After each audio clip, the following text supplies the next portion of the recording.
Tapi lepas tu tuan-tuan, baru ayah saya ni nampak anak ni memang suka lah daripada bisnes. Tapi tuan-tuan, sejak saya buat bisnes medical, saya dah tak berhenti fikir pasal stok yang sangat banyak. Dah tak ada dah mungkin-mungkin. Simpanan dia banyak, 6 angka kan simpanan.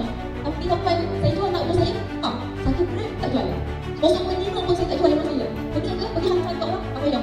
Everything saya cari luar logistik, semua bagi kau yang urus. Semua bagi kau urus everything. Tuan-tuan duduk dekat rumah, belajar hari ni dan hari sampai ke ilmu semua tu. Itu yang saya buat tuan-tuan 2 tahun penuh.